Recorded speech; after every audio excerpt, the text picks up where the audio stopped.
존 팀스의 일상에서 기억해야 할 것들이라는 책은 정말 근본적인 질문으로 시작합니다.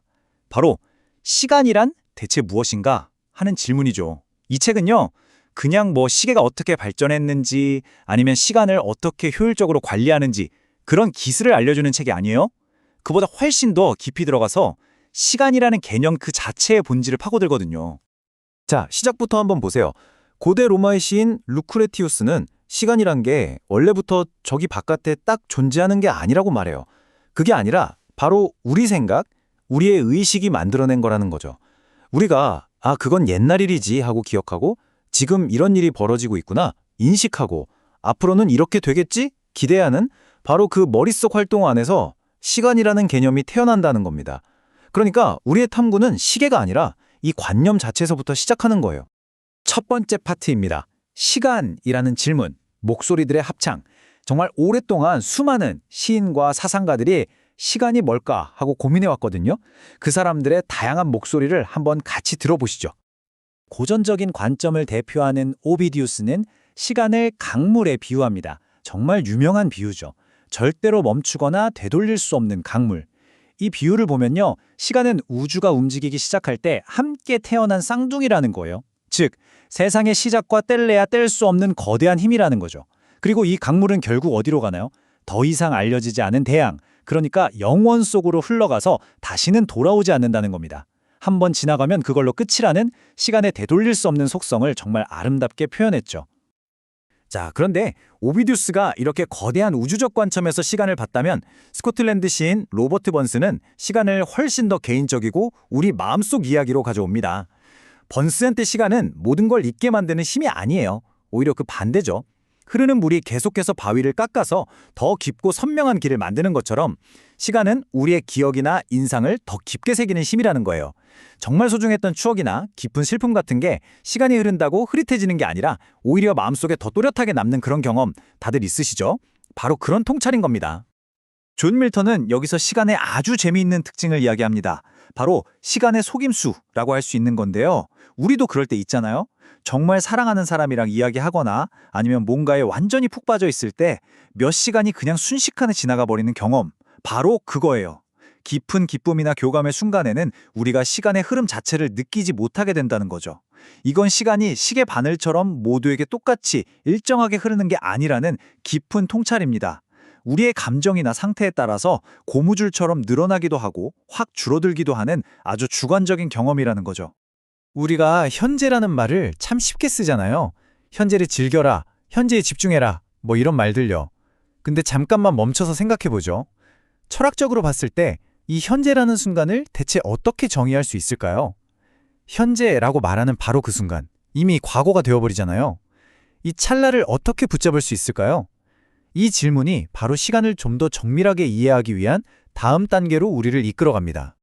이 책에서는 우리가 보통 쓰는 현재 시간이랑 철학적인 의미의 진짜 지금, 즉 찰나를 아주 명확하게 구분합니다. 이게 좀 헷갈릴 수 있는데 쉽게 말해서 이런 거예요. 우리가 친구한테 요즘 어떻게 지내? 라고 물어볼 때 그 요즘은 사실 아주 짧은 과거랑 아주 가까운 미래를 포함하는 어느 정도 덩어리가 있는 시간이잖아요. 이게 바로 우리가 습관적으로 쓰는 현재 시간이라는 겁니다. 하지만 철학자들이 말하는 진짜 지금은요, 더 이상 나눌 수 없는 무한히 짧은 점 같은 거예요. 과거가 딱 끝나고 미래가 시작되는 그 경계선 자체. 그러니까 엄밀히 말하면 우리가 현재라고 느끼는 건 이미 과거와 미래가 뒤섞인 흐름일 뿐이고 순수한 지금은 사실 개념으로만 존재한다는 거죠. 이게 아주 미묘한데 시간을 이해하는 데 있어서는 정말 결정적인 차이입니다. 자, 시간의 본질이 뭘까 고민해봤으니 이제 시간이 이 세상에 어떤 영향을 미치는지 한번 볼까요? 이 책에서는 시간을 그냥 흘러가는 배경이 아니라 세상을 끊임없이 바꾸고 낡은 걸 부숴버리는 가장 강력한 힘, 바로 가장 위대한 혁신가라고 부릅니다. 프랜시스 베이컨의 이 말은 정말 뼈아픈 경고 같아요. 그는 시간이 흐르면 기본적으로 모든 게 낡고 썩고 안 좋은 쪽으로 변한다고 봤어요. 가만히 내버려두면 모든 것은 무너지고 잊힌다는 거죠. 그렇기 때문에 인간의 지혜와 조언, 그러니까 우리가 적극적으로 노력하고 무언가를 개선하지 않으면 그 끝은 파멸밖에 없다는 겁니다. 여기서 시간은 우리가 맞서 싸워야 할 거대한 엔트로피의 힘 같은 거예요. 그러니까 변화를 두려워하고 그냥 이대로가 좋다고 안주하는 태도는 결국 시간이라는 이 거대한 혁신가에게 도태될 수밖에 없다는 아주 날카로운 통찰인 거죠. 두 번째 파트입니다. 인류의 시간 측정, 그림자에서 톱니바퀴까지. 자, 그렇다면 우리 인류는 이 보이지도 않고 잡히지도 않는 시간을 어떻게 눈에 보이는 걸로 또 셀 수 있는 걸로 만들려고 했을까요? 그 위대한 발명의 여정을 한번 따라가 보겠습니다. 인류가 시간을 재는 기술은 크게 4단계를 거쳐 발전해 왔어요. 첫 단계는 태양 그림자를 이용한 해시계, 자연의 리듬을 그대로 빌려온 거죠. 다음은 특정 기간, 그러니까 동안을 재는 데 쓰였던 모래시계고요. 세 번째 혁명은 바로 톱니바퀴와 진자를 이용한 기계식 시계의 등장이었습니다. 이때부터 시간은 아주 정밀하게 쪼갤 수 있는 단위가 됐어요. 그리고 마지막으로 현대에 와서는 전기의 힘을 이용하는 시계가 발명되면서 시간 측정은 완전히 새로운 차원으로 접어들게 되죠. 각 단계를 좀 더 자세히 들여다볼까요? 인류 최초의 시간 측정 도구, 바로 해시계입니다. 정말 단순하죠. 딴에 막대기 하나 꽂아놓고 그 그림자가 어디에 있는지, 얼마나 긴지를 보고 시간을 파악하는 거예요. 단순하지만 정말 위대한 원리였습니다. 이게 왜 위대하냐면요. 인간이 처음으로 지구의 자전이라는 우주적인 움직임을 이용해서 시간을 눈으로 보게 만들고 자신들의 삶을 그 우주의 질서에 맞춰서 조직하려고 시도한 첫걸음이었기 때문이에요. 물론 해가 없거나 구름 낀 날에는 쓸모가 없었지만 해시계는 인간이 추상적인 시간을 구체적인 공간 위에 표시하기 시작했다는 점에서 정말 상징적인 의미가 큽니다. 해시계가 지금 몇 시쯤이야? 라는 시점을 알려준다면 모래시계는 1시간이 지났어 처럼 정해진 기간을 재는데 사용됐어요. 1시간이나 30분처럼 약속된 시간의 길이를 재는데 아주 유용했죠. 하지만 모래시계의 진짜 힘은 그 상징성에 있습니다. 위에 있는 모래가 멈추지 않고 아래로 계속 떨어지는 모습을 보면 누구도 거스를 수 없는 시간의 흐름과 우리의 유한한 인생이 눈앞에 보이는 것 같잖아요. 그래서 교회에서는 설교 시간을 재는 실용적인 목적으로 쓰이면서도 동시에 신자들에게 당신의 삶은 유한합니다 라고 경고하는 도구로도 쓰였고요. 수많은 그림이나 조각에서는 해골이 손에 모래시계를 들고 있죠.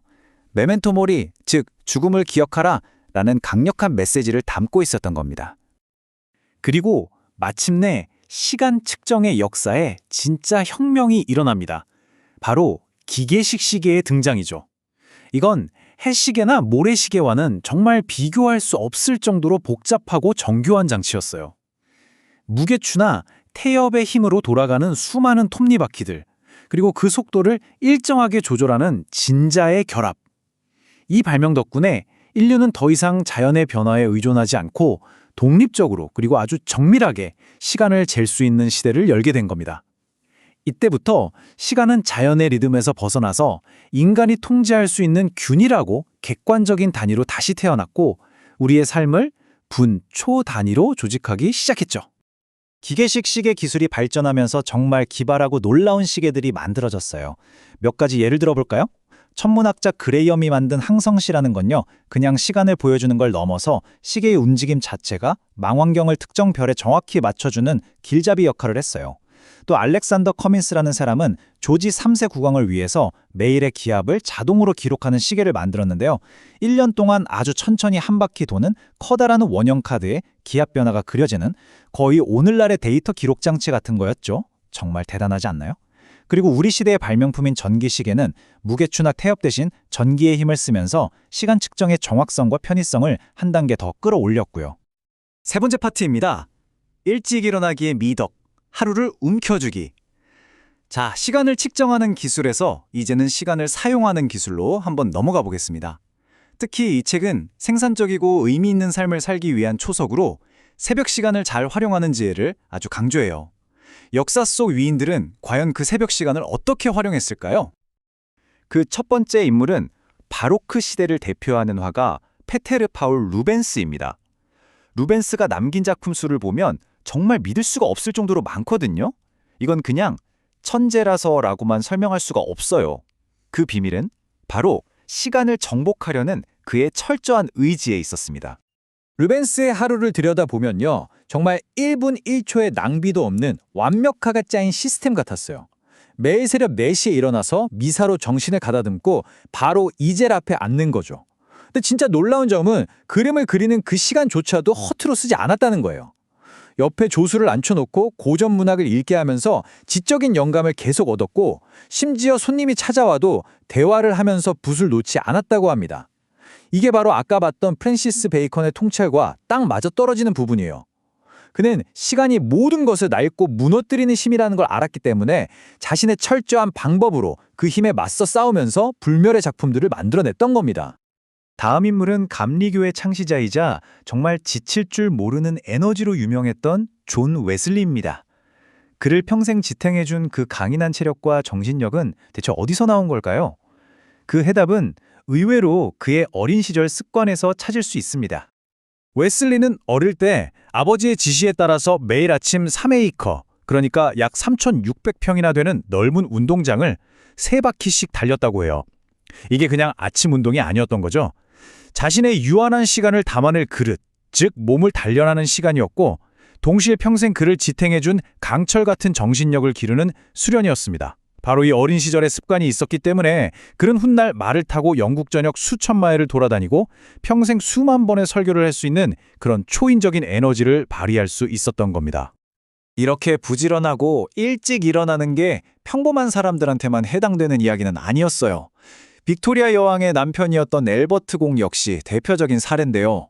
그의 성실함은 왕족이라는 신분을 넘어서는 거의 철학에 가까운 선택이었습니다. 엘버트 공이 독일본 대학에서 유학할 때 하루 일과를 보면 거의 수도승처럼 엄격했어요. 늦어도 새벽 6시면 일어나서 저녁 7시까지 중간에 딱 3시간 쉬는 시간을 빼고는 오로지 공부에만 매달렸다는 거죠. 이건 먹고 살기 위해 억지로 해야만 하는 일이 아니었잖아요. 오히려 왕족이라는 신분 때문에 얼마든지 나태해질 수 있는 환경 속에서 자신의 시간을 목적의식으로 꽉 채우려고 했던 의지적인 선택이었습니다. 영국 사람들이 빅토리아 여왕과 결혼한 바로 다음날 아침에 평소처럼 산책하는 그의 모습을 보고 깜짝 놀랐던 이유가 바로 그거예요. 그의 성실함은 남에게 보여주기 위한 게 아니라 삶의 본질에 깊이 뿌리내린 습관 그 자체였던 겁니다. 네 번째 파트입니다. 시간을 사용하는 기술, 방법과 목적. 아침 시간을 넘어서 우리 인생 전체의 시간을 잘 조직하는 기술의 핵심은 딱 2가지입니다. 바로 방법과 목적. 이 2가지만 있으면 시간은 우리의 가장 강력한 아군이 될 수 있습니다. 신 콜리즈는 모든 것이 제자리에 있는 것이야말로 첫 번째 미덕이라고 말했어요. 여기 보시는 것처럼 방법과 목적이 있는 삶은 질서정연하게 발전을 이루어 나가지만 혼돈과 나태로 가득 찬 삶은 결국 정체와 혼란만 낳게 되죠. 여기서 중요한 건 심리적인 측면이에요. 무질서한 삶은 우리에게 끊임없는 불안감과 죄책감을 주지만 잘 정돈된 삶은 통제감과 안정감을 줘서 오히려 더 높은 창의성을 발휘할 수 있는 마음의 공간을 만들어준다는 겁니다. 결국 우리가 시간을 어떻게 조직하느냐가 우리 삶의 궤도와 내면의 평화까지 결정하는 거죠. 시간 사용의 효율성과 시간 엄수의 화신이라고 할 수 있는 인물이 바로 워틀루 전투의 영웅 웰링턴 공작입니다. 그는 말과 행동 모두에서 군더더기를 절대로 용납하지 않았어요. 그의 삶 전체가 방법과 목적이 얼마나 중요한지를 증명한다고 할 수 있죠. 웰링턴 공작의 시간 엄수에 대한 아주 유명한 일화가 하나 있어요. 어떤 기술자가 다음날 아침 5시에 만나기로 약속을 잡자 그가 조용히 바로잡으면서 이렇게 말했다고 합니다. 5시 15분 전이라고 하게. 그러면서 한마디 덧붙였죠. 내가 이룬 모든 것은 필요하다고 생각되는 시간보다 15분 먼저 준비되어 있었기 때문이라네.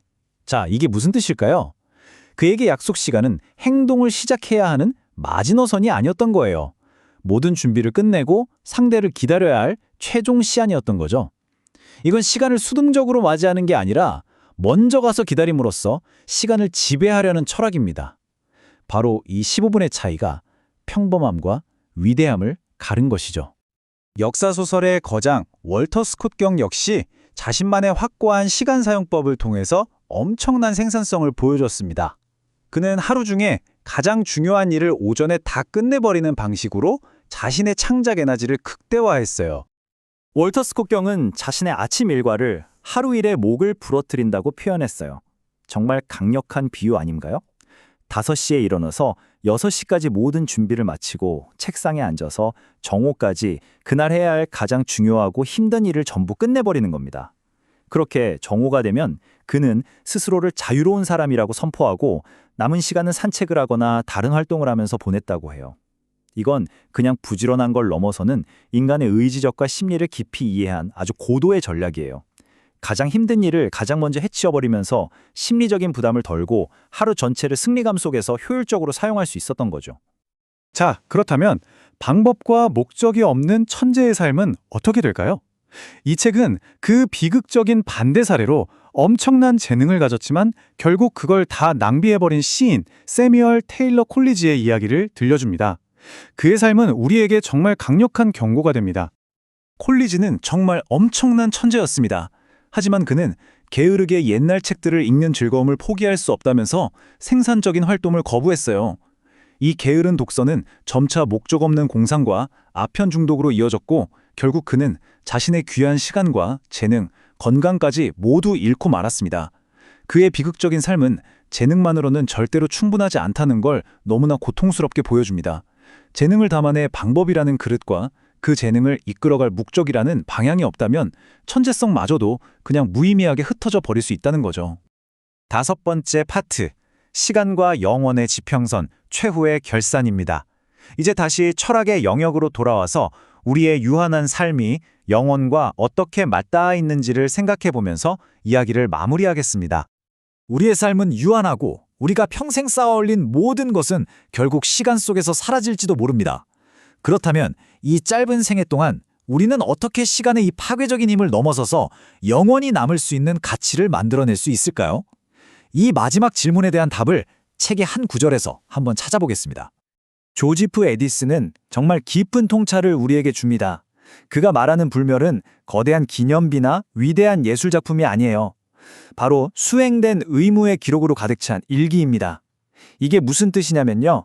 성실하게 보낸 하루하루의 도덕적인 기록, 선하게 살아온 삶의 흔적, 그 자체가 바로 시간의 파괴력을 이겨내는 영원한 가치를 지닌다는 거예요. 결국 이 책이 말하고자 하는 바는 명확합니다. 시간의 진정한 가치는 그것을 어떻게 측정하느냐가 아니라 어떻게 사용하고 또 무엇으로 채우느냐에 달려있다는 것이죠. 여러분의 시간은 지금 무엇으로 채워지고 있습니까? 우리 모두한테 똑같이 주어지는 게 하루 24시간이잖아요. 그런데 왜 어떤 사람의 삶은 위대한 업적으로 남고 또 어떤 사람의 삶은 깊은 후회로 남게 되는 걸까요? 오늘 우리가 함께 살펴볼 이 책은 바로 그 비밀, 그러니까 주어진 시간을 목적 있는 삶으로 만들어내는 구체적인 기술에 대해 이야기하고 있습니다. 저번 시간에 우리가 시간이란 과연 뭘까? 이런 아주 철학적인 질문을 던져봤었죠? 근데 사실 그것도 중요하지만 결국 우리 삶에 더 중요한 질문은 이거 아닐까요? 그래서 그 시간을 어떻게 쓸 건데 이제 그런 추상적인 개념에서 한 걸음 더 나아가서요. 우리 손에 주어진 이 강력한 자원을 위대한 삶을 만드는 도구로 바꾸는 아주 실용적인 방법론으로 들어가 보겠습니다. 위대한 삶은 대체 어떻게 만들어지는 걸까? 이 질문에 대해서 이 책은 아주 단호하게 이야기합니다. 그건 결코 운이나 우연이 아니라고요. 바로 설계에 달려있다고 말합니다. 마치 숙련된 장인이 좋은 나무를 고르고 깎고 다듬어서 하나의 완벽한 작품을 만들어내듯이 우리 삶 역시 명확한 원칙과 습관을 통해서 의도적으로 만들어낼 수 있다는 거죠. 그렇다면 그 위대한 건축의 첫 번째 설계 원칙은 뭘까요? 자, 그래서 첫 번째 장, 시간 사용의 기술입니다. 위대한 삶이라는 커다란 건물을 짓는다고 상상해 보세요. 가장 먼저 뭘 해야 할까요? 바로 땅을 단단하게 다지는 거겠죠. 그 주춧돌 역할을 하는 게 바로 체계, 영어로는 메서드입니다. 이게 어떻게 우리 일상의 견고한 기초가 되는지 한번 자세히 들여다보죠. 이 책에서 말하는 체계는요, 그냥 책상 정리 잘하고 이런 차원의 얘기가 아닙니다. 뭐랄까, 우리 삶의 혼돈 속에 질서를 부여하는 우리 자신만의 운영체제, OS 같은 거라고 생각하시면 됩니다. 모든 생각과 행동, 또 해야 할 일들이 제자리를 딱 찾을 때 비로소 우리는 에너지를 낭비하지 않고 진짜 중요한 일에 집중할 수 있는 토대를 갖게 되는 거죠. 시인 콜리지는 이 체계가 없는 삶은 재앙이나 다름없다고 경고하기도 했습니다. 콜리지의 이 말 정말 뼈아프지 않나요? 생각해보세요.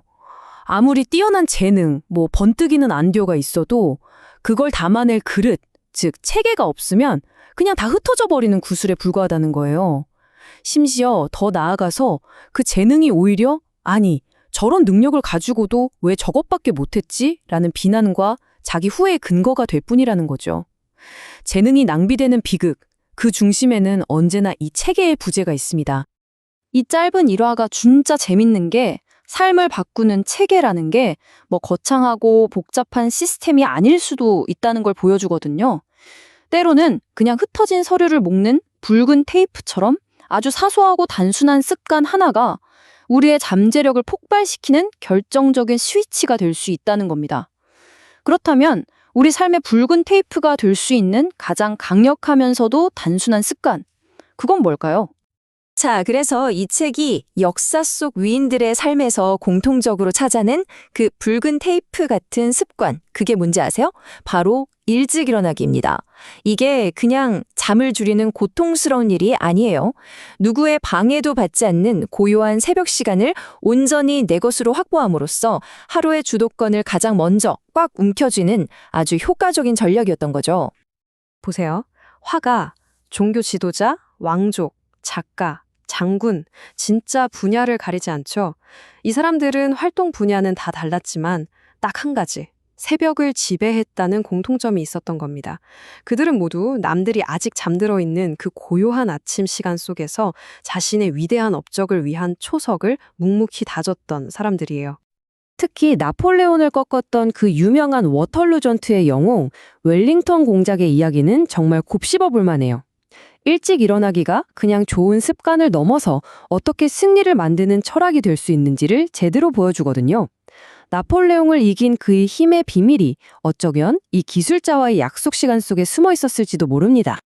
바로 이겁니다. 이게 핵심이에요.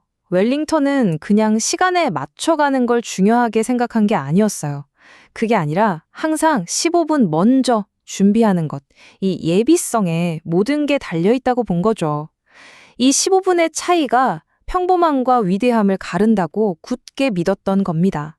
모든 전투, 모든 협상에서 그는 이미 남들보다 15분 먼저 도착해서 상황을 파악하고 심리적인 우위를 점했던 거예요. 웰링턴 공작의 이 15분 먼저 철학을 하루 전체로 확장해서 그야말로 완벽하게 실천한 사람이 바로 월터 스콧 경입니다. 이 사람의 하루로 한번 보세요. 정말 대단합니다.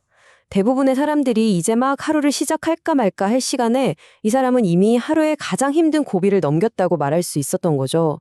새벽 시간을 활용해서 가장 중요하고 어려운 일을 먼저 끝내버리는 것. 이걸 통해 얻는 성취감과 시간적인 여유. 이게 바로 체계와 일찍 일어나기가 만났을 때 만들어지는 엄청난 시너지입니다. 자, 이제 두 번째 장으로 넘어갑니다. 일상이라는 단단한 토대를 만들었다면 이제 그 위에 건물을 쭉쭉 올려야겠죠? 그 강력한 엔진, 그 성취의 동력은 대체 어디서 나오는 걸까요? 이 책은 그 핵심 동력으로 두 가지를 꼽습니다. 바로 끊임없는 근면과 명확한 목적의식입니다. 우리는 보통 대단한 걸 보면 와, 저 사람은 천재야 이러고 말하잖아요. 근데 이 책은 그게 아니라고 그 화려한 결과 뒤에 숨겨진 진짜를 보라고 얘기합니다. 천재성이란 게 우리가 나아갈 방향을 알려주는 나침반이라면 우리를 그 목적지까지 실제로 데려다 주는 건 바로 비범한 근면이라는 지치지 않는 엔진이라는 거죠. 화가 루벤스의 삶을 보면요. 이 비범한 근면이 뭔지 그냥 온몸으로 느껴져요. 정말 입이 떡 벌어질 정도입니다.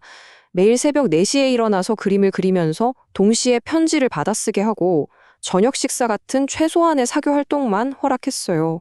그의 삶 자체가 하나의 거대한 예술작품 공장이었던 셈이죠. 1500점이 넘는 판화를 포함한 그 방대한 작품들은 바로 그런 삶의 필연적인 결과물이었던 겁니다. 영국의 저명한 법관이었던 매튜 헤일경에 대한 이 평가, 정말 대단하지 않나요? 단 하루도 게으르게 보낸 날이 없었다.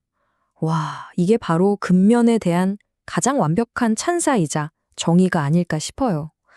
위대한 삶이란 건 결국 이렇게 낭비되지 않은 수많은 하루들이 겹겹이 쌓여서 만들어지는 견고한 성과와도 같은 거겠죠. 그럼 여기서 이런 질문을 던져볼 수 있겠죠. 반대로 천재성이라는 최고급 설계도는 있는데 그걸 실행할 엔진, 즉 근면함이 없다면 어떻게 될까요? 이 질문은 우리를 한 인물의 너무나도 가슴 아픈 비극으로 이끌어갑니다. 바로 시인 세뮤엘 테일러 콜리지입니다.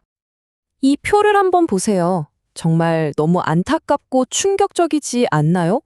왼쪽은 그가 가졌던 무한한 가능성, 오른쪽은 그가 맞이한 비참한 현실입니다. 그는 높은 연봉의 직장 제안도 시골에서 게으르게 고서를 읽는 즐거움을 포기할 수 없다면서 거절했어요. 그런데 정말 아이러니하게도 그가 선택했던 그 게으른 즐거움이 결국 그를 아편 중독과 무기력한 파멸로 이끌었습니다. 목적 없는 재능이 얼마나 공허하고 또 위험할 수 있는지를 보여주는 가장 극적인 사례라고 할 수 있겠죠? 이제 세 번째 장입니다. 부와 성공. 체계와 근면으로 성공을 이루면 보통 그 결과로 부가 따라오죠. 근데 이 부라는 게 참 양날의 검 같아요. 한 사람의 인생을 완성시키는 위대한 유산이 되기도 하지만 반대로 그 사람을 송두리째 파괴하는 무서운 독이 될 수도 있거든요. 왼쪽 사람들은 우리가 다 아는 불행했던 천재들이고 오른쪽은 부와 행복을 모두 누린 천재들입니다. 대체 이들의 운명을 가른 게 뭘까요? 이 책에서는 그걸 실용적인 신중함, 즉 프루덴스라고 말합니다. 이게 그냥 소심하게 구는 게 아니고요. 자신의 천재성을 이 현실 세계 속에서 지혜롭게 펼쳐낼 줄 아는 능력이에요. 다시 말해 천재성에 현실 감각이라는 지혜를 더하는 것. 이것이 바로 성공과 행복을 모두 손에 쥐는 비결이라는 겁니다. 그렇다면 그 신중함이라는 게 구체적으로 뭘까요? 특히 성공이 가져다 준 어마어마한 부 앞에서 우리는 어떻게 행동해야 할까요? 이 질문에 답하기 위해서 책은 정말 극과 극의 삶을 살았던 두 사람을 소환합니다. 바로 윌리엄 벡포드와 제임스 모리슨입니다. 100만 파운드, 이게 윌리엄 벡포드가 성인이 되자마자 손에 쥔 현금이에요. 지금 돈으로 환산하면 얼마일까요? 상상도 안 되죠? 심지어 이건 연간 10만 파운드라는 엄청난 수입과는 또 별개였어요. 말 그대로 태어날 때부터 모든 걸 다 가진 사람이었던 거죠. 하지만 그 엄청난 부는 그의 인생을 어디로 이끌었을까요? 벡포드의 삶을 들여다보면요. 돈이 사람을 얼마나 어리석고 공허하게 만들 수 있는지 그 끝을 보여주는 것 같아요. 이웃이 보기 싫다고 거대한 벽을 쌓고 단 한 번의 파티를 위해서 가짜 수도원을 짓는데 천문학적인 돈을 쏟아부었죠. 그의 부는 창조가 아니라 고립과 과시 그리고 파괴로 이어졌고 결국 모든 것이 모래성처럼 허무하게 무너져 내리고 말았습니다. 자, 이제 벡포드와는 정말 180도 다른 길을 걸었던 사람을 만나보시죠. 제임스 모리슨입니다. 이 사람은 금수저가 아니었어요. 창고 감독으로 시작했으니까 정말 아무것도 없이 시작한 거죠. 그의 유일한 자산은 건전한 원칙과 근면함, 그거 하나뿐이었습니다. 그는 부를 물려받은 게 아니라 자신의 원칙으로 부를 쌓아 올린 사람이었어요. 모리슨의 원칙들을 보면요. 지금 시대의 경영학 원론서에 나오는 내용이랑 똑같아서 깜짝 놀라게 돼요. 굉장히 단순하지만 그 안에 핵심이 다 들어있거든요. 그의 철학의 핵심은 당장의 이익이 아니라 장기적인 신뢰에 있었던 겁니다. 소비자를 먼저 생각하고 정직하게 거래하는 것. 그의 원칙들은 단단한 안반 위에 성을 짓는 것과 같았어요. 벡포드의 모래성과는 시작부터가 달랐던 거죠. 자, 드디어 마지막 장입니다. 우리는 지금까지 체계의 근면, 신중함이라는 성공의 기둥들을 하나씩 세워봤어요. 근데 이 기둥들이 흔들리지 않게 꽉 잡아주고 이 모든 걸 완성시키는 마지막 퍼즐 조각은 과연 뭘까요? 이 책은 그게 바로 인격, 즉 캐릭터라고 단언합니다. 영국의 정치가였던 찰스 폭스라는 사람이 있는데요. 이 사람은 정치적으로 논란이 좀 있었던 인물이에요. 그런데 재밌는 건 그를 아무리 미워했던 정적들조차 딱 한 가지, 그의 진실함만큼은 인정했다는 겁니다. 이게 뭘 보여주냐면요. 우리가 쌓아올린 모든 성공과 업적의 가장 꼭대기에서 한 사람의 가치를 최종적으로 결정하는 건 결국 그의 인격이라는 사실입니다. 그리고 이 인격의 가장 근본, 그 핵심 가치가 뭔지 확인하기 위해서 우리는 이 이야기의 출발점으로 다시 돌아가 보려고 합니다. 기억나시죠? 질서와 의무의 화신, 바로 웰링턴 공작에게로요. 이야기가 완벽한 원을 그리면서 그 본질로 다시 돌아오는 순간입니다. 웰링턴 공작이 남긴 이 한마디가 오늘 우리가 나눈 모든 이야기에 마침표를 찍는다고 할 수 있겠습니다. 모든 정의의 기초는 진실이다. 이게 무슨 뜻일까요? 진실이라는 단단한 기반 없이는 우리가 그토록 애써 쌓아 올린 그 어떤 성공이나 부, 명예도 결국에는 아무 의미 없는 모래성에 불과하다는 뜻입니다. 결국 이 책이 우리에게 전하는 최종 메시지는 바로 이겁니다. 체계적인 습관, 꾸준한 노력, 현명한 판단, 이런 것들은 성공이라는 멋진 건물을 짓기 위한 비계, 즉 발판과도 같아요. 하지만 그 건물이 수십 년, 수백 년을 버티려면 반드시 진실의 뿌리 내린 인격이라는 절대 흔들리지 않는 기초공사가 필요하다는 거죠. 결국 인생이라는 위대한 프로젝트의 최종 목표는 성공 그 자체가 아니라 훌륭한 인격을 완성하는 데 있는 겁니다. 그래서 이 마지막 질문을 여러분 자신에게 한번 던져보셨으면 좋겠습니다. 오늘 나의 하루, 나의 시간과 에너지는 과연 무엇을 위해 쓰였는가? 단순히 성공이라는 화려한 비계를 세우는 데 그쳤는가? 아니면 진실과 인격이라는 영원한 토대를 다지는 데 쓰였는가? 이 질문에 대한 여러분 각자의 답이 바로 여러분 삶의 가치를 결정하게 될 겁니다. 급격한 변화의 시대, 19세기에 쓰인 한 권의 책이 있습니다. 이 책은 당시 사람들에게 어떻게 일하고 어떻게 성공하며 또 어떻게 살아가야 하는지에 대한 아주 날카로운 통찰을 던져주었는데요. 오늘 우리는 이 고전 속으로 함께 들어가 보려고 합니다. 과연 150년이 훌쩍 지난 지금의 우리에게도 여전히 유효한 삶의 지혜가 담겨 있을지 그 흥미로운 여정을 지금부터 시작해 보겠습니다. 이 책은 시작부터 키 없는 배라는 아주 극력한 비유를 던집니다. 이게 그냥 방향을 잃었다 이 정도의 의미가 아니에요. 산업혁명으로 모든 게 정신없이 바뀌던 시대, 어제의 상식이 오늘은 통하지 않던 바로 그 19세기에 목적 없는 삶이 얼마나 위험하고 위태로운 상태였는지를 명확하게 보여주는 거죠.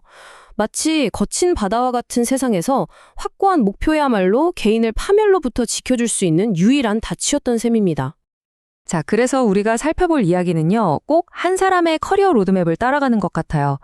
먼저 우리는 왜 일을 해야만 하는지 그 근본적인 질문부터 시작해서요, 수많은 갈림길 앞에서 어떤 길을 선택해야 할지 함께 고민해 볼 겁니다. 그리고 그 길을 먼저 걸어간 대가들에게서 귀중한 교훈을 얻고 모두가 꿈꾸는 성공의 정점, 부의 진짜 의미는 무엇인지 파헤쳐 본 뒤에 이 모든 것을 단단하게 지탱하는 진정한 가치가 뭔지 함께 찾아가 보겠습니다. 자, 그럼 첫 번째 주제부터 한번 시작해 볼까요? 바로 일의 필요성입니다. 이 책은 도대체 왜 이렇게까지 추구하는 바, 그러니까 인생의 목표를 가져야만 한다고 목소리를 높이는 걸까요? 그 답을 찾아보니까 좀 놀랍더라고요. 바로 당시 사회를 뒤덮고 있던 어떤 거대한 불안감 때문이었습니다. 이 책의 주장은요, 아주 단호합니다. 게으름, 그거 그냥 좀 나태한 거 아니야? 아니라는 거예요. 이건 개인이 불행해지는 걸 넘어서 사회적인 범죄로까지 이어지는 파멸로 가는 고속도로다. 이렇게까지 얘기해요. 그러니까 일이란 게 단순히 돈 버는 수단이 아니라는 거죠. 우리 안에 있는 그 넘치는 에너지를 파괴적인 곳이 아니라 뭔가 만들어내는 창조적인 방향으로 이끌어주는 가장 중요한 통로라고 본 겁니다. 자, 여기서 이 책이 말하는 성공의 핵심 비밀이 나옵니다. 바로 실용성을 갖춘 천재성이에요. 여기 한번 보세요.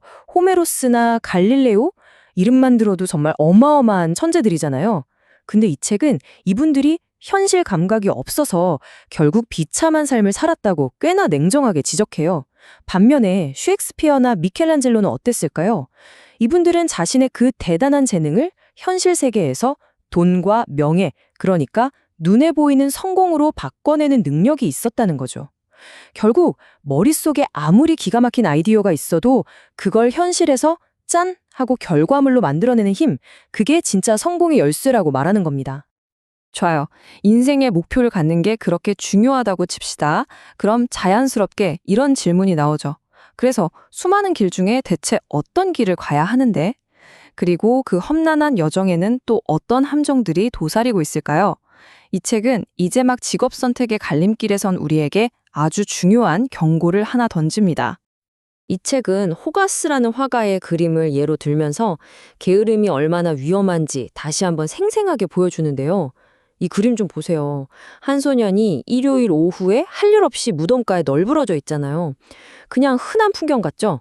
근데 이 책은 바로 이 사소해 보이는 순간이 한 범죄자의 인생이 시작되는 비극적인 첫 장면이라고 딱 집어내요. 와, 정말 무서운 통찰 아닌가요? 인생을 망치는 건 무슨 거창한 나쁜 짓이 아니라 바로 이런 작은 무기력함에서 시작된다는 거죠.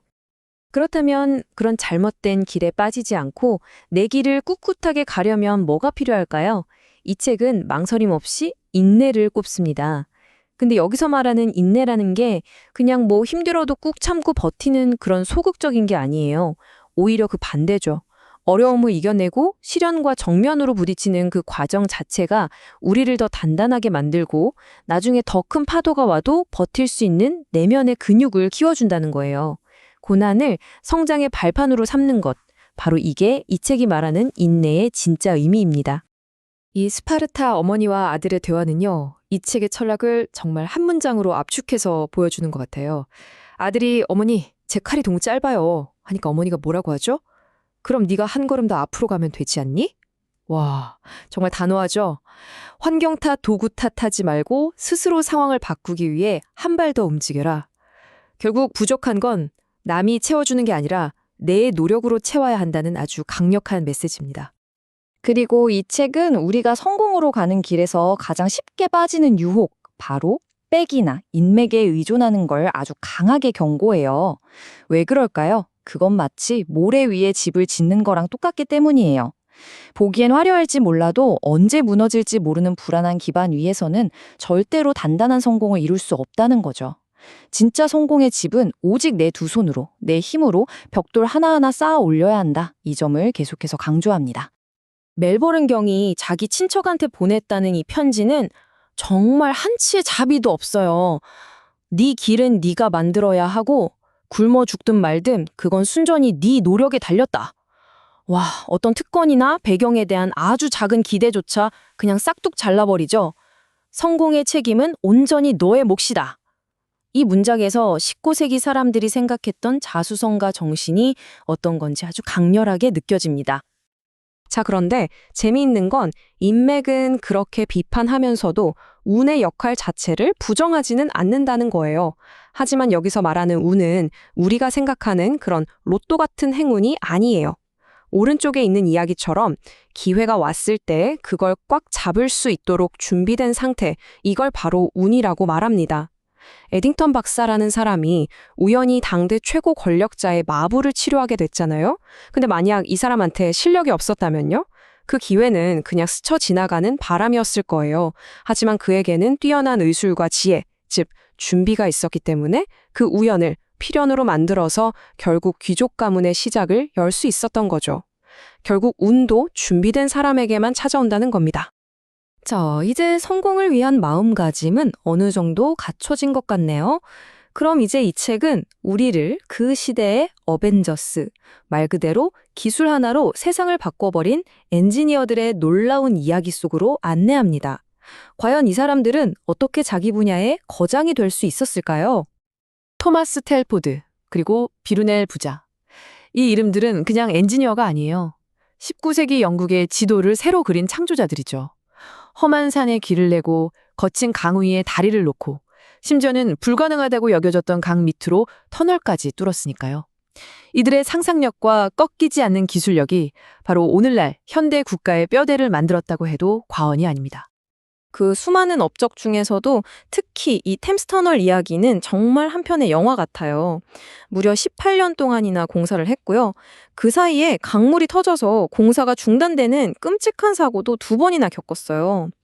온갖 역경을 다 이겨내고 이뤄낸 정말 인류 공학 기술의 위대한 승리였죠. 하지만 안타깝게도 이 눈부신 성공은 상업적으로는 처참한 실패로 끝났습니다. 이 이야기는 당시 선구자들이 가졌던 그 원대한 꿈과 그들이 마주해야 했던 차가운 현실 사이에 얼마나 큰 간극이 있었는지를 아주 잘 보여줍니다. 그리고 바로 이 지점에서 우리는 성공에 대한 2가지 다른 길을 마주하게 됩니다. 한쪽에는 철도의 미켈란젤로라고 불렸던 브루넬이 있어요. 이 사람은 돈보다는 영광, 현실보다는 위대한 이상을 쫓았던 예술가 같은 사람이었죠. 다른 한쪽에는 조셉 로크가 있습니다. 이 사람은 화려하진 않아도 실용성과 경제성을 따져서 결국 당대 최고의 부자 엔지니어가 된 실용주의자였고요. 영광을 좇는 예술가냐, 현실적인 이익을 좇는 사업가냐. 이 책은 뭐가 정답이라고 말해주진 않아요. 그냥 성공으로 가는 길은 이렇게 두 가지가 있다 하고 우리에게 보여줄 뿐이죠. 자, 엔지니어들의 거대한 프로젝트에서 이제 시선을 조금 돌려서 우리 일상과 좀 더 가까운 비즈니스 세계로 한번 들어가 볼까요? 이 책은 성공의 비밀이 꼭 거대한 건축물에만 있는 게 아니라 우리가 매일 반복하는 아주 사소한 습관이나 원칙 속에 숨어 있다고 말합니다. 과연 상업의 거인들은 우리에게 어떤 교훈을 남겼을지 한번 살펴보죠. 이 책이 강조하는 첫 번째 교훈은 바로 습관의 힘이 얼마나 무서운가 하는 겁니다. 평생의 꿈이었던 은퇴를 하고 한적한 교외로 이사간 양초장수 이야기가 나오는데요. 처음엔 좋았겠죠. 근데 얼마 안 가서 몸이 근질근질해지기 시작한 거예요. 결국 자기가 팔았던 가게에 다시 찾아가서 사장님 제발 양초 녹이는 날만이라도 공장에 다시 나가게 해주세요 하고 부탁을 했다는 약간은 우픈 이야기입니다. 평생 몸에 밴 그 일의 리듬 없이는 하루도 못 살게 된 거죠. 이걸 보면 일이란 게 단순히 먹고 사는 문제를 넘어서 한 사람의 정체성이자 삶 그 자체였다는 걸 알 수 있습니다. 두 번째 교훈은 지금 우리가 보기엔 조금 이상하게 들릴 수도 있어요. 바로 부지런하게 보이는 것도 중요하다는 겁니다. 나란히 가게를 하던 두 이웃이 있었는데 한 명은 늘 가게 문을 열어놓고 바쁘게 움직이는 모습을 보여줘서 사람들한테 신용을 얻고 성공했대요.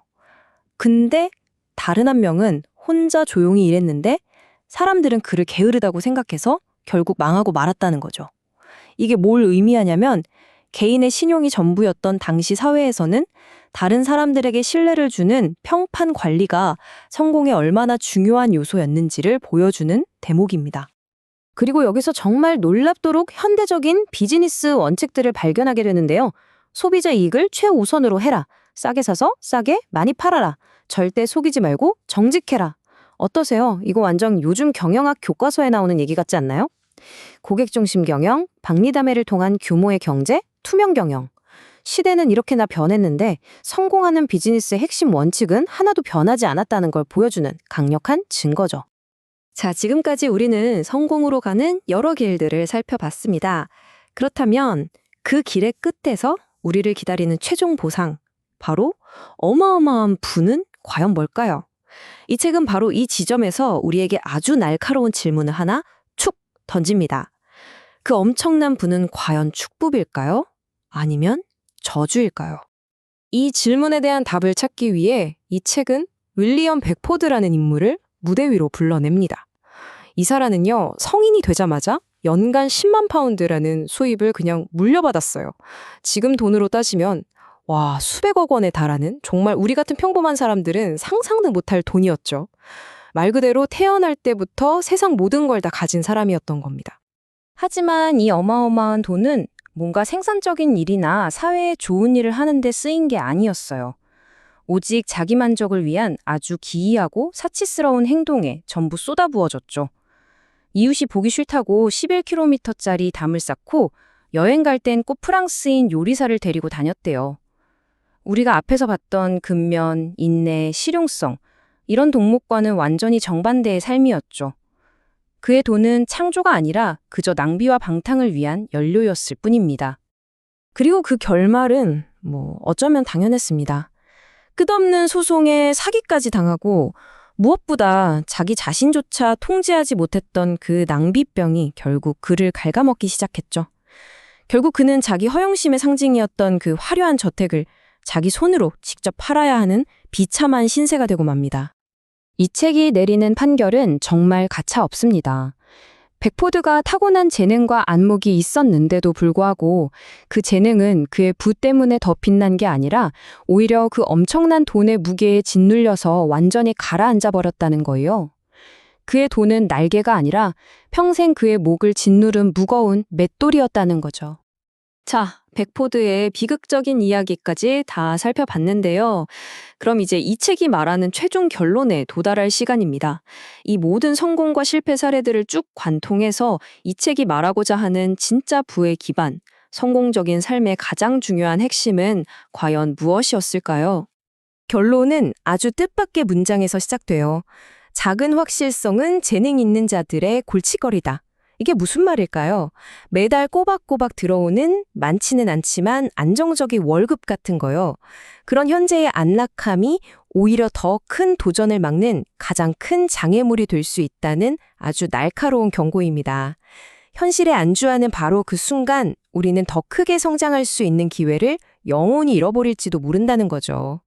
그리고 이 경고에 대한 완벽한 모범 답안으로 인쇄업자 윌리엄 스트라한이라는 인물이 등장합니다. 이 사람은 아무것도 가진 것 없이 런던에 왔지만 작은 확실성이라는 그 날콤한 유혹에 절대 안주하지 않았어요. 대신에 끊임없는 근면과 절약을 무기로 스스로 거대한 성공을 만들어냈죠.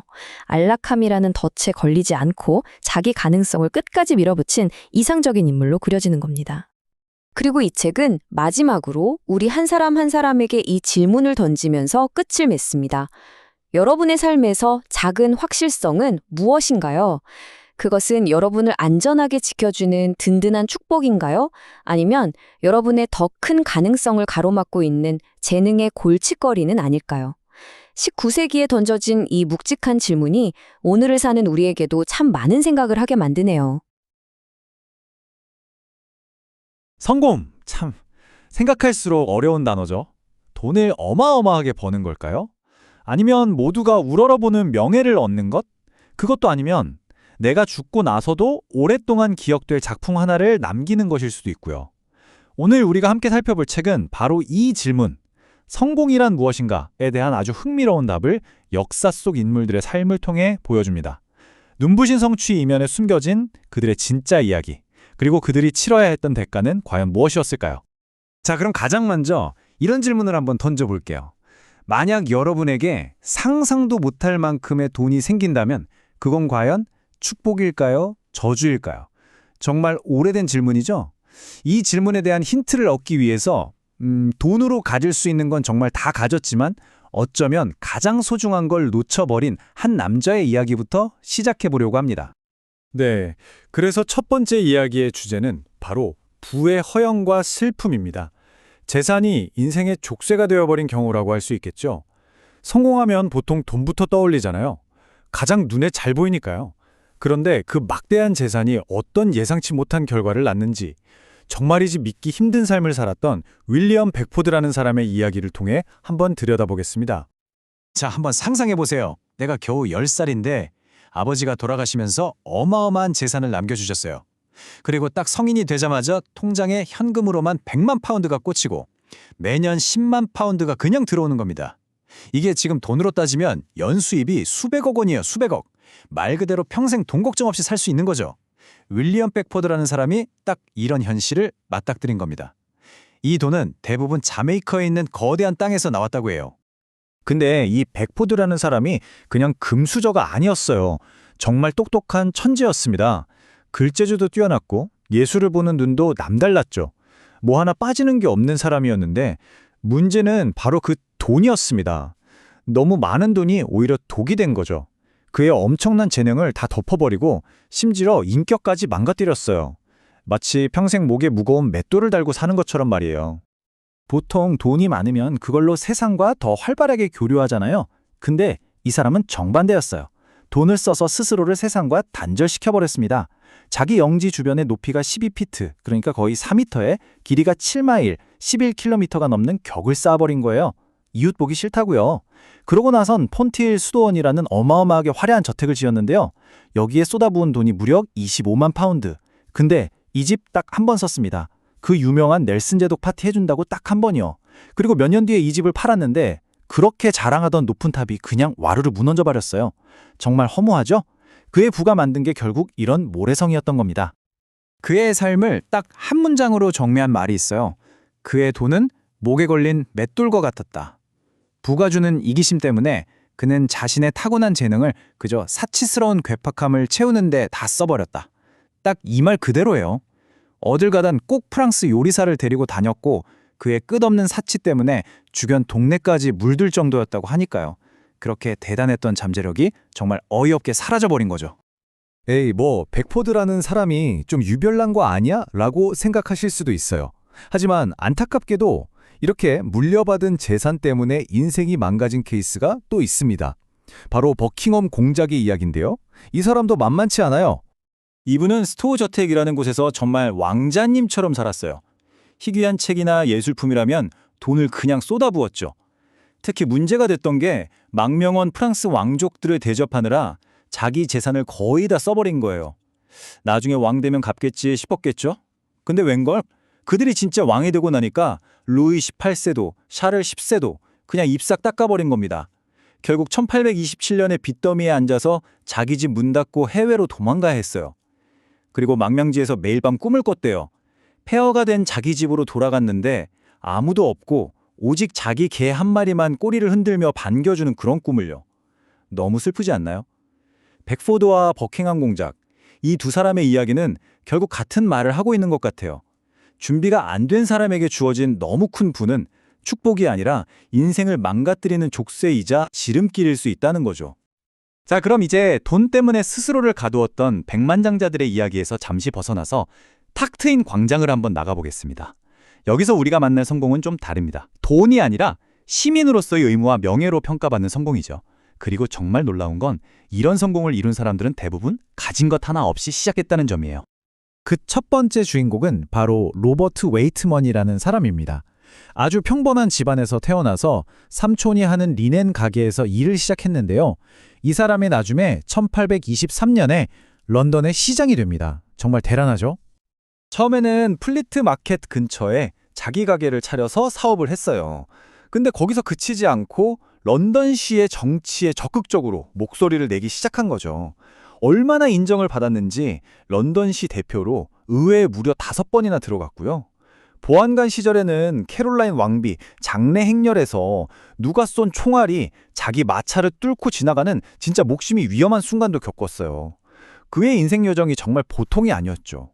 그래서 친구들과 시민들이 그가 처음 장사를 시작했던 바로 그 자리에 기념비를 세워줬습니다. 그의 용기와 업적을 잊지 말자고요. 다음 인물은 토마스 켈리라는 시의원인데요. 1837년에 런던 시장이 됐습니다. 바로 그 유명한 빅토리아 여왕이 왕위에 오른 해였죠. 근데 이 사람의 시작은요, 앞에서 말한 웨이트먼보다도 훨씬 더 보잘것없었어요. 연봉 10파운드, 정말 쥐꼬리만한 월급을 받는 출판사 조수가 그의 첫 직업이었습니다. 얼마나 가진 게 없었으면 가게 도둑 맞을까봐 주인이 계산대 밑에서 자라고 해서 거기서 잠을 잤대요. 처음에는 일머리가 없어서 쟤 너무 느리다는 소리까지 들었다고 하고요. 하지만 결국 그의 무기는 성실함이었습니다. 그걸로 모든 걸 이겨낸 거죠. 나중에 시장이 되고 나서 취임식 저녁 식사 자리에서 이런 말을 남겼습니다. 저는 1803년에 런던에 왔습니다. 가진 돈 1푼, 아는 친구 1명 없었죠. 하지만 지금 제 모습을 보십시오. 정직하고 성실하게 노력하면 무엇을 이룰 수 있는지 제가 바로 그 증거입니다. 와, 정말 자기 인생으로 모든 걸 증명한 거죠. 이런 개천에서 용난 이야기는 여기서 끝이 아닙니다. 1841년에 런던 시장이 된 존 파일의 경도 똑같은 길을 걸었거든요. 이 사람도 처음 런던에 왔을 땐 그저 트위드 강가에서 온 가난한 시골 소년일 뿐이었습니다. 이 사람도 켈리 시장처럼 자기 취임식에서 아주 인상적인 말을 했어요. 40년 전 트위드 강가에서 온 가난한 소년이었던 제가 이렇게 위대한 자리에 오를 거라고는 꿈에도 생각지 못했습니다. 라고요. 나중에 웨일스공의 세례식에서 준남작이라는 귀족 자기까지 받았으니 정말 인생 역전이죠. 가난한 시골 소년이 이뤄낸 성공 스토리는 당시 사람들에게 엄청난 희망을 줬을 거예요. 결국 이 세 사람의 이야기는 똑같은 걸 보여줍니다. 물려받은 재산이 아니라 오직 자신의 노력과 성실함만으로도 한 도시의 정상에 설 수 있다는 것을요.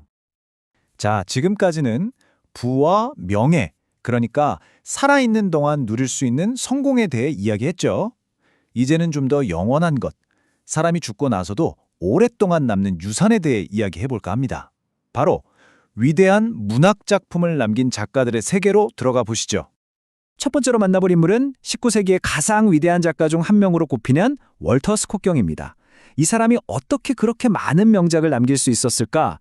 그 비결은 정말 놀라울 정도의 성실함과 철저한 자기 관리에 있었습니다. 그의 하루 일과를 보면 정말 입이 떡 벌어집니다. 매일 아침 5시에 기상. 직접 난로에 불을 피고 아주 깔끔하게 옷을 차려입고 6시 정각에 책상에 앉는 거죠. 그리고 아침 먹을 때쯤이면 이미 오늘 할 일의 가장 큰 고비는 넘겼다고 할 정도로 일을 끝내놓는 거예요. 아침 식사 후에 딱 2시간만 더 일하고 정오가 되면 완벽하게 자유의 몸이 되는 겁니다. 남은 시간은 자기 맘대로 쓰는 거죠. 어때요? 아침 시간을 완전히 지배해서 일도 끝내고 여가 시간도 확보하는 정말 완벽한 시스템 아닌가요? 하지만 월터 스콧처럼 사는 것만이 정답은 아니겠죠. 위대한 작가가 되는 길은 정말 다양합니다. 지금부터는 아주 대조적인 두 사람을 비교해 볼까 해요. 한 명은 평생을 서재에 틀어박혀 지낸 은둔형 학자 아이작 디즈레일리, 또 다른 한 명은 아주 활발한 공인이자 명연설가였던 마콜리 경입니다. 사는 방식은 180도 달랐지만 두 사람 모두 문학계에 영원히 남을 업적을 이루어냈죠. 아이작 디즈레일리에게는 삶이 곧 일이고 일이 곧 삶이었습니다. 그의 아들이 바로 그 유명한 영국의 벤자민 디즈레일리 총리인데요. 아들이 아버지를 이렇게 표현했어요. 아버지는 정말로 말 그대로 서재에서 평생을 보내신 분입니다. 심지어 결혼을 하고 나서도 그 생활 방식은 조금도 바뀌지 않았다고 해요. 그냥 책 속에서 살고 책 속에서 숨 쉬는 사람이었던 거죠. 그 순수한 천재성이 당대의 다른 유명 작가였던 골드스미스와 닮았다는 평도 많았다고 합니다. 자, 지금까지는 글로써 불멸을 꿈꾼 사람들을 만나봤는데요. 영원한 유산을 남기는 방법이 어디 글뿐이겠습니까? 이번에는 돌과 나무의 생명을 불어넣어 영원한 예술을 만들어낸 예술가들의 이야기입니다. 정말 영화 같은 이야기의 주인공이 있습니다. 아이작 웨어라는 사람인데요. 그의 첫 직업은 굴뚝 청소부였습니다. 아주 가난한 굴뚝 청소부 소년이 화이트홀 거리에 담벼락에 그림을 그리고 있었는데 바로 그 순간 그의 인생이 완전히 바뀌게 됩니다. 마침 그 앞을 지나가던 안목 있는 신사한 분이 그 그림을 본 거예요. 아, 이 아이는 보통이 아니다 싶었던 거죠. 그래서 당장 굴뚝 청소도 주인에게 돈을 주고 아이의 계약을 사들인 뒤 제대로 된 교육을 시켰습니다. 그리고 그 소년, 아이작 웨어는 어떻게 됐을까요? 가장 천한 일꾼에서 시작해서 당대 최고의 건축가가 됩니다. 런던에서 손꼽히게 아름다운 저택인 체스터필드 하우스를 설계한 사람이 바로 이 사람이에요. 평생 얼굴에 그을음 자국이 희미하게 남아있었다고 하는데 그 자국이야말로 천재성은 어디에나 숨어있다는 가장 확실한 증거 아니었을까요? 프랜시스 챈트리 경의 인생도 한편의 드라마 같아요. 처음엔 그냥 조각과 밑에서 일하는 견습생이었어요. 큰 꿈을 안고 런던으로 왔지만 당연히 아무도 알아주지 않는 힘든 시간을 보냈죠. 그러다 기회가 찾아옵니다. 유명인의 흉상을 하나 만들었는데 그게 대박이 난 거예요. 그 작품 하나로 무려 22,000파운드어치 일이 몰려들었고 단숨에 최고의 조각가 자리에 오르게 되죠. 근데 이 사람이 정말 멋있는 게 뭐냐면요. 나중에 기사자기까지 받고 아주 유명해진 뒤에 한 파티에 갔다가 자기가 예전에 견습생 시절에 만들었던 가구를 보게 된 거예요. 그러자 그걸 가리키면서 자랑스럽게 말했답니다. 저게 바로 제 첫 작품입니다. 라고요. 자신의 초라했던 시작을 전혀 부끄러워하지 않았던 거죠. 자, 지금까지는 성실함과 재능이 만나서 위대한 업적을 이룬 이야기들을 살펴봤습니다. 그런데 세상에는 이 두 가지를 다 합치고도 남을 만큼 거의 초인적인 수준의 에너지를 가진 사람들이 있더라고요. 대표적인 인물이 바로 브루엄경이라는 사람입니다. 이 사람의 뇌는 잠을 안 자나 싶을 정도였대요. 정말 믿기지 않을 만큼 다재다능했고 에너지가 마르지 않는 사람이었습니다. 이 사람이 했던 일을 한번 나열해 볼게요. 영국 변호사, 국회의원, 에든버러 리뷰라는 잡지 편집장, 왕립학회의 비치랑 기하학 논문을 낸 과학자, 토론클럽의 명연설가, 고대 그리스어 원문을 번역한 고전학자, 심지어 아이작 뉴턴의 이론에 반박하는 글을 쓴 철학자. 이게 다 한 사람이 한 일입니다. 얼마나 대단했냐면 한창 선거운동으로 바쁠 때 잠깐 밖으로 나가서 유권자들 앞에서 열정적으로 연설을 하고 다시 자기 방으로 돌아와서 잡지에 실을 글 여러 편을 후다닥 써냈다고 해요. 도대체 잠은 언제 자는 걸까요? 당연히 주변 사람들은 그를 보면서 혀를 내둘렀죠. 당대의 유명한 수필가였던 윌리엄 해즐릿은 브루엄경을 보면서 저 사람의 뇌는 쉬거나 다른 자극이 필요한 게 아니라 그냥 일하는 것 자체를 즐기는 것 같다고 말했어요. 또 다른 친구였던 시드니 스미스는 진심으로 걱정돼서 이런 충고까지 했답니다. 제발 건장한 남자 3명이 겨우 해낼 수 있을 정도의 일만 좀 하게 라고요.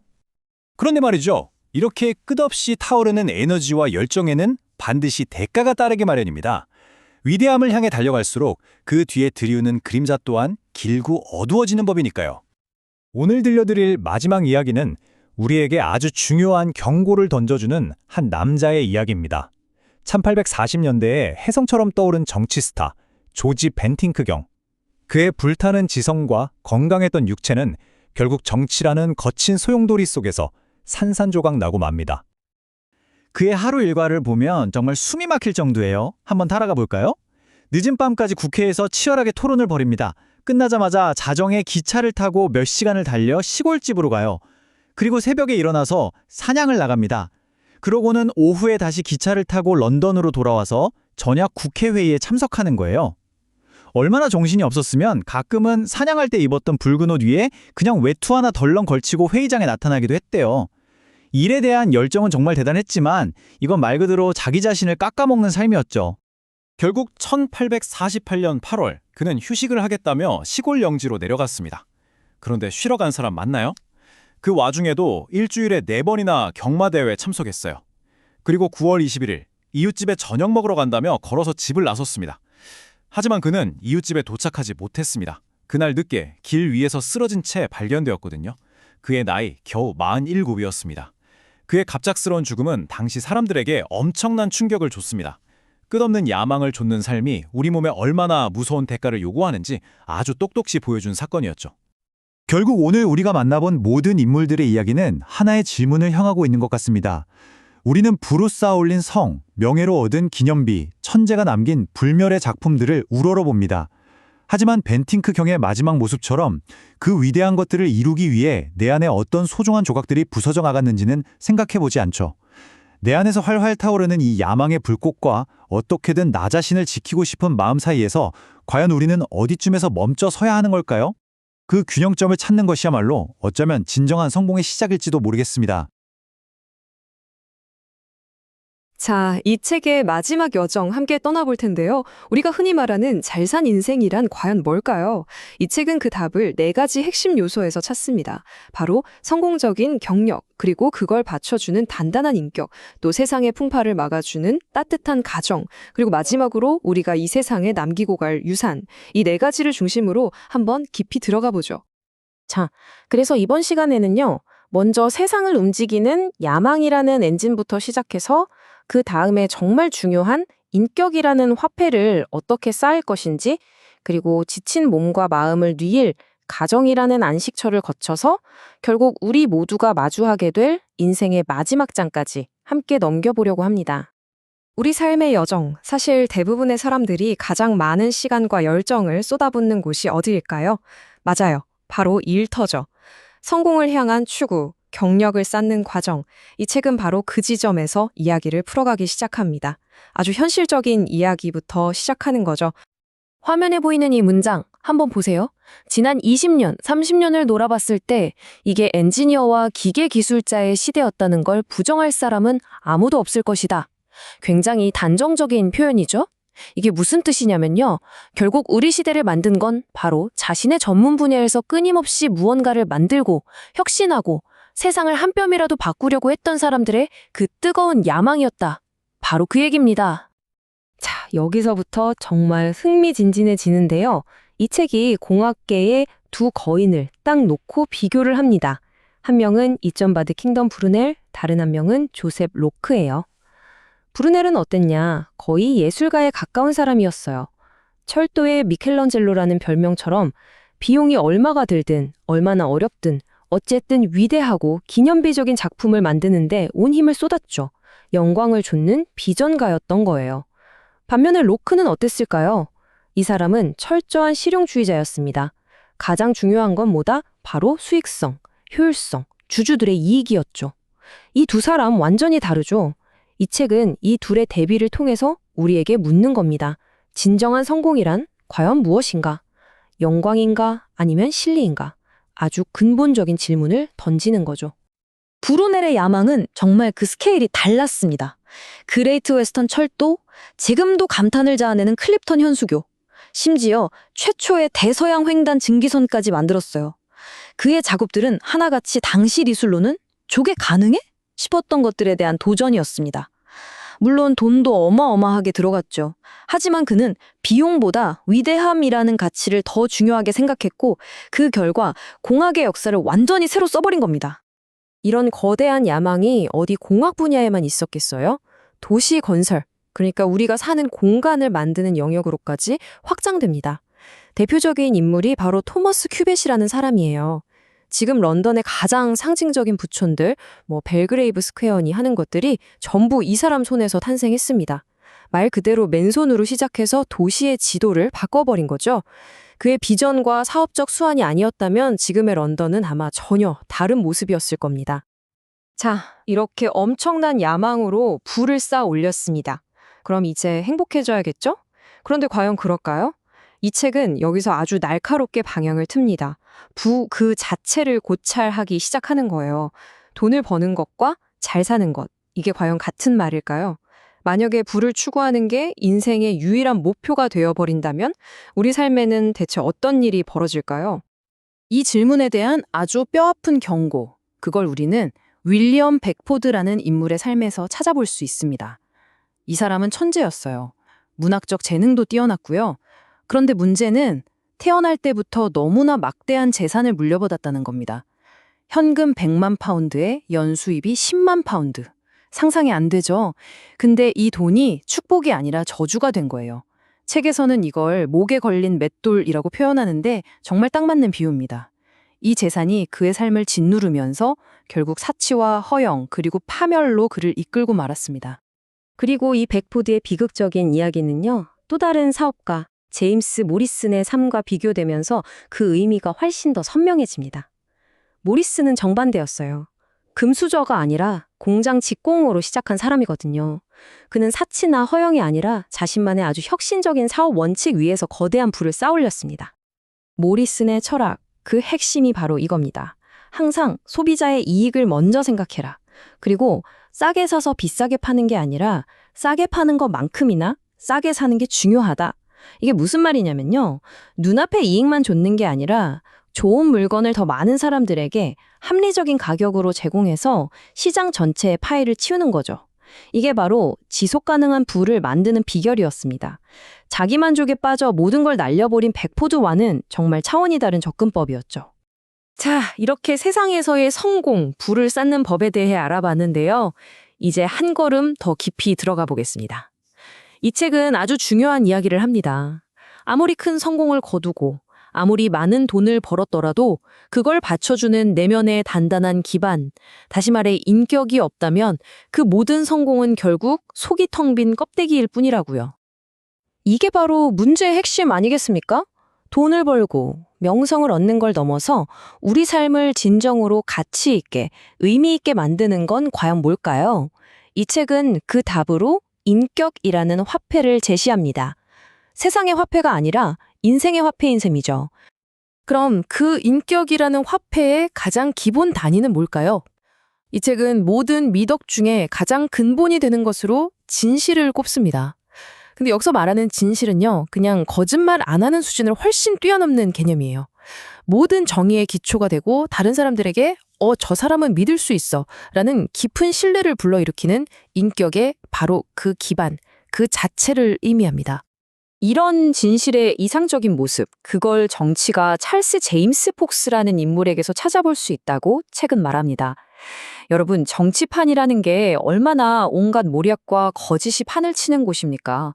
그런데 그 냉소적인 세계 속에서도 폭스의 인격만큼은 놀라울 정도의 정직함과 성실함으로 빛났다고 해요. 심지어 그의 정적들조차도 그의 진실성만큼은 인정할 수밖에 없었다고 하니 정말 대단하죠? 진실과 함께 이 책이 또 하나 굉장히 강조하는 가치가 바로 인내입니다.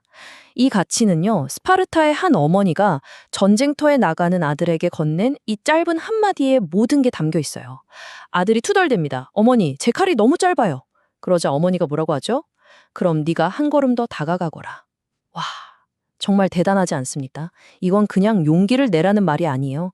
주어진 환경, 내게 부족한 조건을 탓하지 말고 스스로 한계를 뛰어넘으라는 아주 강력한 삶의 태도를 보여주는 겁니다. 자, 지금까지는 치열한 세상 속에서 야망을 펼치고 인격을 갈고 닦는 법에 대해 이야기했죠. 이제 이 책은 우리의 시선을 밖에서 안으로 돌립니다. 우리가 싸우고 경쟁하고 지쳤을 때 돌아가서 재충전하고 진짜 나 자신으로 돌아갈 수 있는 공간, 바로 가정에 대한 이야기로 넘어갑니다. 이 책은 가정을 단순히 개인적인 쉼터로만 보지 않아요. 지금 보시는 이 인용문처럼 우리가 우리 집, 우리 동네, 우리 고향에 갖는 애착이 개인의 인격을 좋게 만들 뿐만 아니라 국계 전체의 건강한 성격 형성에도 이롭다고 주장합니다. 생각해보면 맞는 말이죠. 튼튼한 가정에 모여야 튼튼한 사회가 되는 거니까요. 모든 것의 뿌리가 바로 가정이라는 겁니다. 자, 이 슬라이드 내용이 저는 참 마음에 드는데요. 행복한 가정을 만드는 비법이라고 해서 무슨 거창한 게 나올 줄 알았는데 보세요. 정말 구체적이고 실용적인 조언들입니다. 맨날 싸우는 주제는 만들지 마라. 일상에서 너무 따지지 마라. 작은 즐거움을 자꾸 만들어라. 사소한 일에 발끈하지 마라. 이런 것들이요.